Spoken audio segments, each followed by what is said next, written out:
Chapter 14. Felix Felicis. Harry had herbology first thing the following morning. He had been unable to tell Ron and Hermione about his lesson with Dumbledore over breakfast for fear of being overheard, but he filled them in as they walked across the vegetable patch toward the greenhouses. The weekend's brutal wind had died out at last. The weird mist had returned, and it took them a little longer than usual to find the correct greenhouse. "Wow," Scary thought. "The boy you know who," said Ron quietly, as they took their places around one of the gnarled Snuggluff stumps that formed this term's project, and began pulling on their protective gloves. "But I still don't get why Dumbledore's showing you all this. I mean, it's really interesting and everything, but what's the point?" "Dunno," said Harry, inserting a gum shield.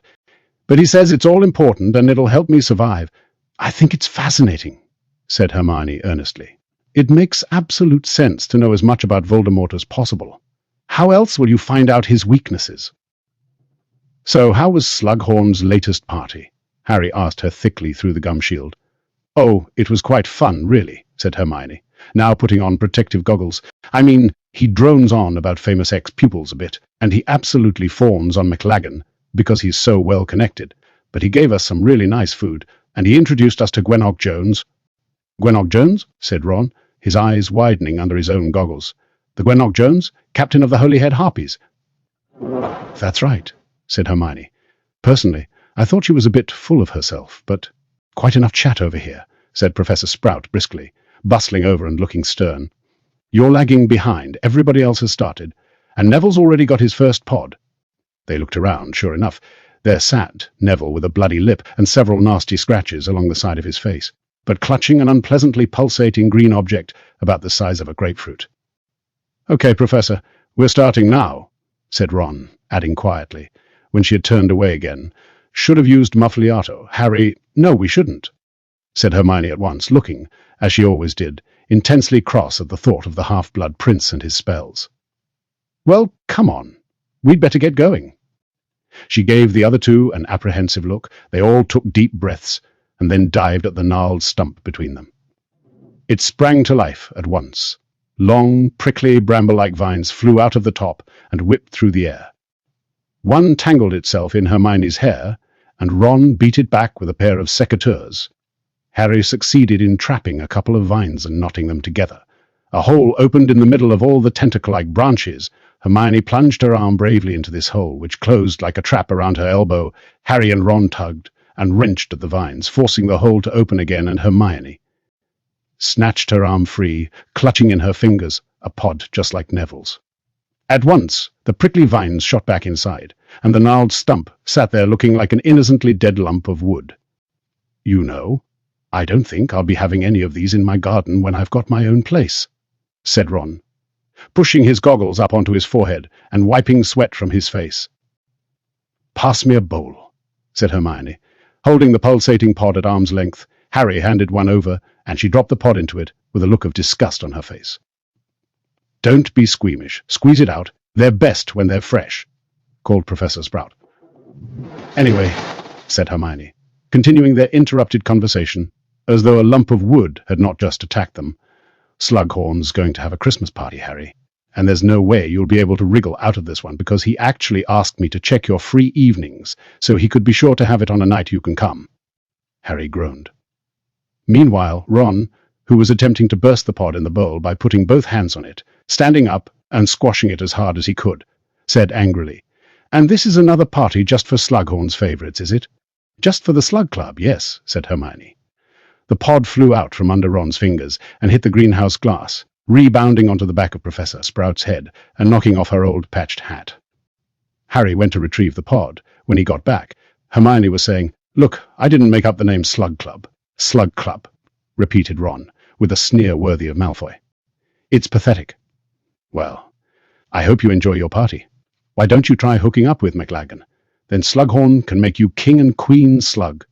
"We're allowed to bring guests," said Hermione, who for some reason had turned a bright, boiling scarlet, "and I was going to ask you to come. But if you think it's that stupid, then I won't bother." Harry suddenly wished the pod had flown a little farther, so that he need not have been sitting here with the pair of them. Unnoticed by either, he seized the bowl that contained the pod, and began to try and open it by the noisiest and most energetic means he could think of. Unfortunately, he could still hear every word of their conversation. "You were going to ask me?" asked Ron, in a completely different voice. "Yes," said Hermione angrily. "But obviously if you'd rather I hooked up with MC Lagan." There was a pause, while Harry continued to pound the resilient pod with a trowel. "No, I wouldn't," said Ron, in a very quiet voice. Harry missed the pod, hit the bowl, and shattered it. "Ripero?" he said hastily, poking the pieces with his wand, and the bowl sprang back together again. The crash, however, appeared to have awoken Ron and Hermione to Harry's presence. Hermione looked flustered, and immediately started fussing about for her copy of Flesh-Eating Trees of the World to find out the correct way to juice Snargaluff pods. Ron, on the other hand, looked sheepish, but also rather pleased with himself. "Hand that over, Harry," said Hermione hurriedly. "It says we're supposed to puncture them with something sharp." Harry passed her the pod in the bowl. He and Ron both snapped their goggles back over their eyes and dived, once more, for the stump. It was not as though he was really surprised, thought Harry, as he wrestled with a thorny vine intent upon throttling him. He had had an inkling that this might happen sooner or later, but he was not sure how he felt about it. He and Cho were now too embarrassed to look at each other, let alone talk to each other. What if Ron and Hermione started going out together, then split up? Could their friendship survive it? Harry remembered the few weeks when they had not been talking to each other in. The third year, he had not enjoyed trying to bridge the distance between them. And then, what if they didn't split up? What if they became like Bill and Fleur, and it became excruciatingly embarrassing to be in their presence, so that he was shut out for good? "Gotcha!" yelled Ron, pulling a second pod from the stump, just as Hermione managed to burst the first one open, so that the bowl was full of tubers wriggling like pale green worms. The rest of the lesson passed without further mention of Slughorn's party. Although Harry watched his two friends more closely over the next few days, Ron and Hermione did not seem any different, except that they were a little politer to each other than usual. Harry supposed he would just have to wait to see what happened under the influence of butterbeer in Slughorn's dimly lit room on the night of the party. In the meantime, however, he had more pressing worries. Katie Bell was still in St. Mungo's hospital with no prospect of leaving, which meant that the promising Gryffindor team Harry had been training so carefully since September was one chaser short. He kept putting off replacing Katie in the hope that she would return, but their opening match against Slytherin was looming, and he finally had to accept that she would not be back in time to play. Harry did not think he could stand another full-house tryout. With a sinking feeling that had little to do with Quidditch, he cornered Dean Thomas after Transfiguration one day. Most of the class had already left, although several twittering yellow birds were still zooming around the room, all of Hermione's creation. Nobody else had succeeded in conjuring so much as a feather from thin air. "Are you still interested in playing chaser?" "Wah, yeah, of course," said Dean excitedly. Over Dean's shoulder, Harry saw Seamus Finnegan slamming his books into his bag, looking sour. One of the reasons why Harry would have preferred not to have to ask Dean to play was that he knew Seamus would not like it. On the other hand, he had to do what was best for the team, and Dean had outflown Seamus at the tryouts. "Well then, you're in," said Harry. "There's a practice tonight, 7 o'clock. "Right," said Dean. "Cheers, Harry. Blimey, I can't wait to tell Ginny." He sprinted out of the room, leaving Harry and Seamus alone together. An uncomfortable moment made no easier when a bird dropping landed on Seamus's head, as one of Hermione's canaries whizzed over them. Seamus was not the only person disgruntled by the choice of Katie's substitute. There was much muttering in the common room about the fact that Harry had now chosen 2 of his classmates for the team. As Harry had endured much worse mutterings than this in his school career, he was not particularly bothered, but all the same, the pressure was increasing to provide a win in the upcoming match against Slytherin. If Gryffindor won, Harry knew that the whole house would forget that they had criticized him, and swear that they had always known it was a great team. If they lost, well, Harry thought wryly, he had still endured worse mutterings. Harry had no reason to regret his choice once he saw Dean fly that evening. He worked well with Ginny and Demelza. The beaters, Peaks, and Coot were getting better all the time. The only problem was Ron. Harry had known all along that Ron was an inconsistent player who suffered from nerves and a lack of confidence, and unfortunately, the looming prospect of the opening game of the season seemed to have brought out all his old insecurities. After letting in half a dozen goals, most of them scored by Ginny, his technique became wilder and wilder until he finally punched an oncoming Demelza Robbins in the mouth. "It was an accident. I'm sorry, Demelza. Really sorry," Ron shouted after her, as she zigzagged back to the ground, dripping blood everywhere. "I just panicked," Ginny said angrily, landing next to Demelza and examining her fat lip. "You prat, Ron. Look at the state of her." "I can fix that," said Harry, landing beside the two girls, pointing his wand at Demelza's mouth, and saying a pisky. "And Ginny, don't call Ron a prat. You're not the captain of this team." "Well, you seemed too busy to call him a prat, and I thought someone should." Harry forced himself not to laugh. "In the air, everyone, let's go." Overall, it was one of the worst practices they had had all term, though Harry did not feel that honesty was the best policy when they were this close to the match. "Good work, everyone. I think we'll flatten Slytherin," he said bracingly, and the chasers and beaters left the changing room, looking reasonably happy with themselves. "I played like a sack of dragon dung," said Ron in a hollow voice, when the door had swung shut behind Ginny. "No, you didn't," said Harry firmly. "You're the best keeper I tried out, Ron. Your only problem is nerves." He kept up a relentless flow of encouragement all the way back to the castle, and by the time they reached the second floor, Ron was looking marginally more cheerful. When Harry pushed open the tapestry to take their usual shortcut up to Gryffindor Tower, however, they found themselves looking at Dean and Ginny, who were locked in a close embrace and kissing fiercely as though glued together. It was as though something large and scaly erupted into life in Harry's stomach, clawing at his insides. Hot blood seemed to flood his brain, so that all thought was extinguished, replaced by a savage urge to jinx Dean into a jelly. Whistling with this sudden madness, he heard Ron's voice as though from a great distance away. "Oi?" Dean and Ginny broke apart and looked around. "What?" said Ginny. "I don't want to find my own sister snogging people in public. This was a deserted corridor till you came butting in," said Ginny. Dean was looking embarrassed. He gave Harry a shifty grin that Harry did not return, as the newborn monster inside him was roaring for Dean's instant dismissal from the team. Come on, Ginny," said Dean. "Let's go back to the common room." "You go," said Ginny. "I want a word with my dear brother." Dean left, looking as though he was not sorry to depart the scene. "Right," said Ginny, tossing her long red hair out of her face and glaring at Ron. "Let's get this straight once and for all. It is none of your business who I go out with or what I do with them, Ron." "Yeah, it is," said Ron, just as angrily. "Do you think I want people saying my sister's a what?" shouted Ginny, drawing her wand. "A what? Exactly." "He doesn't mean anything, Ginny," said Harry automatically, though the monster was roaring its approval of Ron's words. "Oh, yes, he does," she said, flaring up at Harry. "Just because he's never snogged anyone in his life. Just because the best kiss he's ever had is from our Auntie Muriel." "Shut your mouth," bellowed Ron, bypassing red and turning maroon. "No, I will not," yelled Ginny beside herself.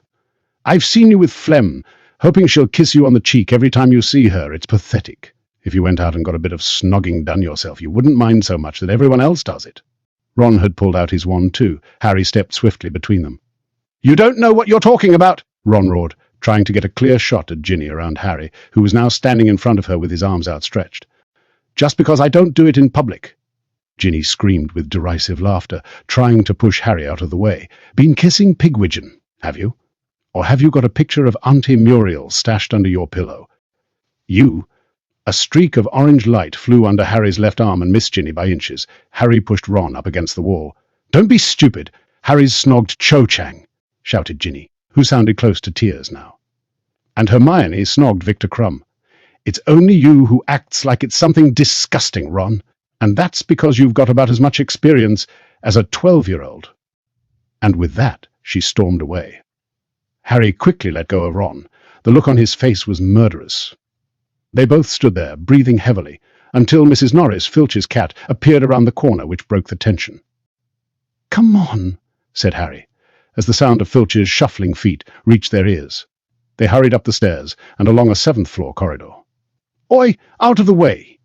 Ron barked at a small girl who jumped in fright and dropped a bottle of toad spawn. Harry hardly noticed the sound of shattering glass. He felt disoriented, dizzy. Being struck by a lightning bolt must be something like this. "It's just because she's Ron's sister," he told himself. "You just didn't like seeing her kissing Dean because she's Ron's sister." But unbidden into his mind came an image of that same deserted corridor with himself kissing Ginny instead. The monster in his chest purred.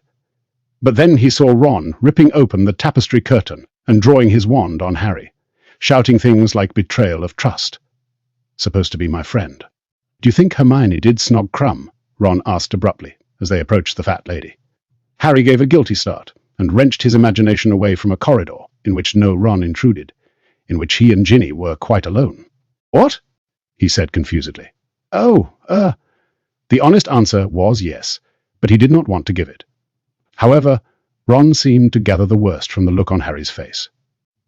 Dilligrout, he said darkly to the fat lady, and they climbed through the portrait hole into the common room.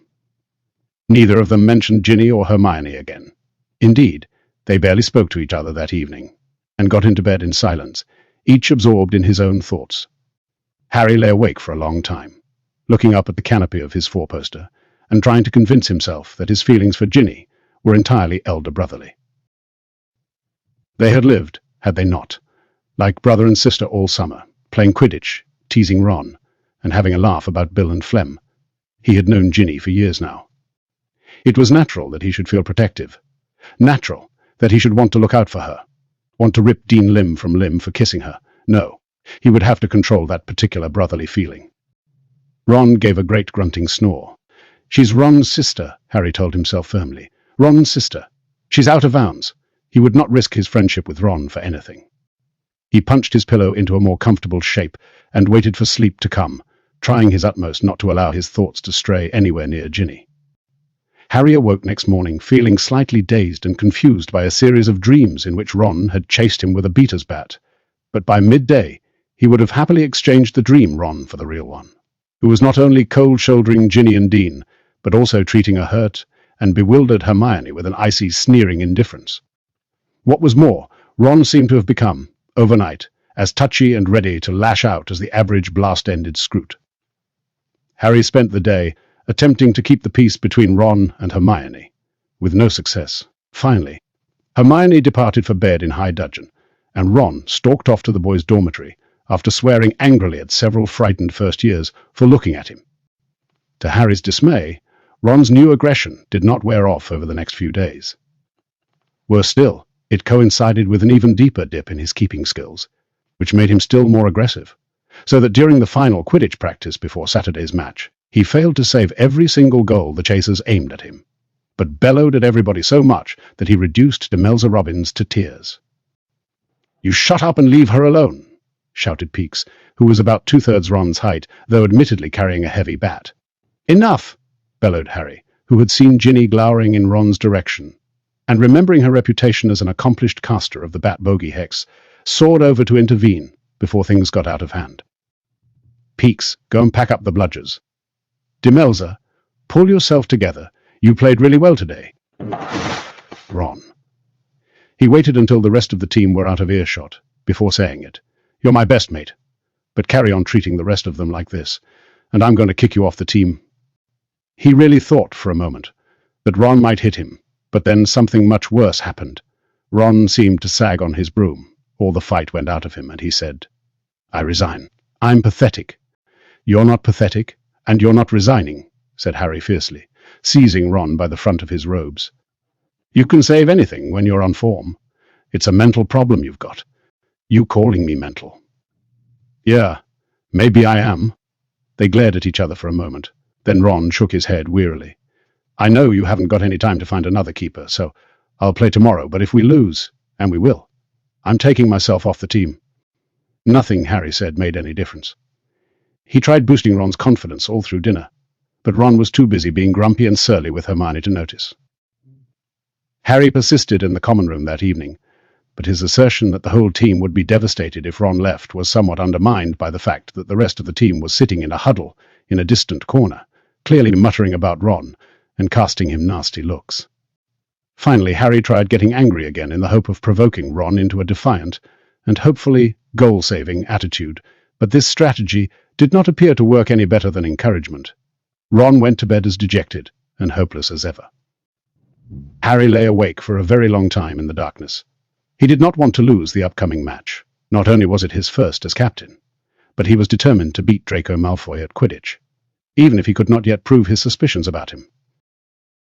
Yet if Ron played as he had done in the last few practices, their chances of winning were very slim. If only there was something he could do to make Ron pull himself together, make him play at the top of his form. Something that would ensure that Ron had a really good day. And the answer came to Harry in one sudden, glorious stroke of inspiration. Breakfast was the usual excitable affair next morning. The Slytherins hissed and booed loudly as every member of the Gryffindor team entered. The Great Hall. Harry glanced at the ceiling and saw a clear, pale blue sky, a good omen. The Gryffindor table, a solid mass of red and gold, cheered as Harry and Ron approached. Harry grinned and waved. Ron grimaced weakly and shook his head. "Cheer up, Ron," called Lavender. "I know you'll be brilliant." Ron ignored her. "Tea?" Harry asked him. "Coffee? Pumpkin juice?" "Anything," said Ron glumly, taking a moody bite of toast. A few minutes later, Hermione, who had become so tired of Ron's recent unpleasant behavior that she had not come down to breakfast with them, paused on her way up the table. "How are you both feeling?" she asked tentatively, her eyes on the back of Ron's head. "Fine," said Harry, who was concentrating on handing Ron a glass of pumpkin juice. "There you go, Ron. Drink up." Ron had just raised the glass to his lips when Hermione spoke sharply. "Don't drink that, Ron." Both Harry and Ron looked up at her. "Why not?" said Ron. Hermione was now staring at Harry as though she could not believe her eyes. "You just put something in that drink?" "Excuse me," said Harry. "You heard me. I saw you. You just tipped something into Ron's drink. You've got the bottle in your hand right now." "I don't know what you're talking about," said Harry, stowing the little bottle hastily in his pocket. "Ron, I warn you, don't drink it," Hermione said again, alarmed. But Ron picked up the glass, drained it in one gulp, and said, "Stop bossing me around, Hermione." She looked scandalized. Bending low, so that only Harry could hear her, she hissed, "You should be expelled for that. I'd never have believed it of you, Harry." "Hark, who's talking," he whispered back. "Confounded anyone lately." She stormed up the table away from them. Harry watched her go without regret. Hermione had never really understood what a serious business Quidditch was. He then looked around at Ron, who was smacking his lips. The frosty grass crunched underfoot as they strode down to the stadium. "Pretty lucky the weather's this good, eh?" Harry asked Ron. "Yeah," said Ron, who was pale and sick-looking. Ginny and Demelza were already wearing their Quidditch robes and waiting in the changing room.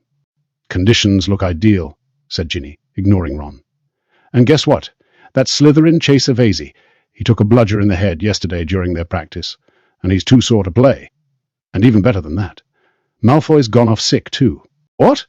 said Harry, wheeling around to stare at her. "He's ill? What's wrong with him?" "No idea, but it's great for us," said Ginny brightly. "They're playing Harper instead. He's in my year, and he's an idiot." Harry smiled back vaguely, but as he pulled on his scarlet robes, his mind was far from Quidditch. Malfoy had once before claimed he could not play due to injury, but on that occasion he had made sure the whole match was rescheduled for a time that suited the Slytherins better. Why was he now happy to let a substitute go on? Was he really ill, or was he faking? "Fishy, isn't it?" he said in an undertone to Ron. "Malfoy not playing. Lucky, I call it," said Ron, looking slightly more animated. "And Vasey off too. He's their best goal scorer. I didn't fancy, hey," he said suddenly, freezing halfway through pulling on his keeper's gloves and staring at Harry. "What? You?" Ron had dropped his voice. He looked both scared and excited. "My drink? My pumpkin juice?" "You didn't?" Harry raised his eyebrows, but said nothing except, "We'll be starting in about 5 minutes. You'd better get your boots on." They walked out onto the pitch, to tumultuous roars and boos. One end of the stadium was solid red and gold, the other, a sea of green and silver. Many Hufflepuffs and Ravenclaws had taken sides too. Amidst all the yelling and clapping, Harry could distinctly hear the roar of Luna Lovegood's famous lion-topped hat. Harry stepped up to Madam Hooch, the referee, who was standing ready to release the balls from the crate. "Captains shake hands," she said. And Harry had his hand crushed by the new Slytherin captain, Urquhart. "Mount your brooms. On the whistle. 3, 2, 1. The whistle sounded. Harry and the others kicked off hard from the frozen ground, and they were away. Harry soared around the perimeter of the grounds, looking around for the snitch and keeping one eye on Harper, who was zigzagging far below him. Then a voice that was jarringly different to the usual commentators started up. "Well, there they go, and I think we're all surprised to see the team that Potter's put together this year." Many thought, given Ronald Weasley's patchy performance as keeper last year, that he might be off the team. But of course, a close personal friendship with the captain does help. These words were greeted with jeers and applause from the Slytherin end of the pitch. Harry craned around on his broom to look toward the commentator's podium. A tall, skinny blonde boy with an upturned nose was standing there, talking into the magical megaphone that had once been Lee Jordan's. Harry recognized Zacharias Smith, a Hufflepuff player whom he heartily disliked. "Oh, and here comes Slytherin's first attempt on goal. It's Urquhart streaking down the pitch, and Harry's stomach turned over. Weasley saves it. Well, he's bound to get lucky sometimes, I suppose." "That's right, Smith. He is," muttered Harry, grinning to himself as he dived amongst the chasers with his eyes, searching all around for some hint of the elusive snitch. With half an hour of the game gone, Gryffindor were leading 60 points to 0, Ron having made some truly spectacular saves, some by the very tips of his gloves, and Ginny having scored 4 of Gryffindor's 6 goals. This effectively stopped Zacharias, wondering loudly whether the two Weasleys were only there because Harry liked them, and he started on Peaks and Coot instead. "Of course, Coot isn't really the usual build for a beater," said Zacharias loftily. "They've generally got a bit more muscle. Hit a bludger at him." Harry called to Coot as he zoomed past, but Coot, grinning broadly, chose to aim the next bludger at Harper instead, who was just passing Harry in the opposite direction. Harry was pleased to hear the dull thunk that meant the bludger had found its mark. It seemed as though Gryffindor could do no wrong. Again and again they scored, and again and again. At the other end of the pitch, Ron saved goals with apparent ease. He was actually smiling now, and when the crowd greeted a particularly good save with a rousing chorus of the old favourite Weasley is our king, he pretended to conduct them from on high. "Thinks he's something special today, doesn't he?" said a snide voice, and Harry was nearly knocked off his broom as Harper collided with him hard and deliberately. "Your blood traitor, pal."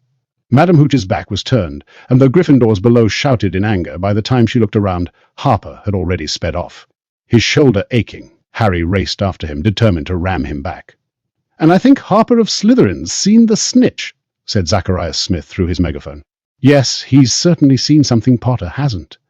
Smith really was an idiot, thought Harry. Hadn't he noticed them collide?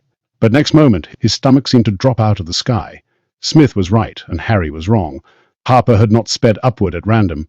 He had spotted what Harry had not. The snitch was speeding along high above them, glinting brightly against the clear blue sky. Harry accelerated.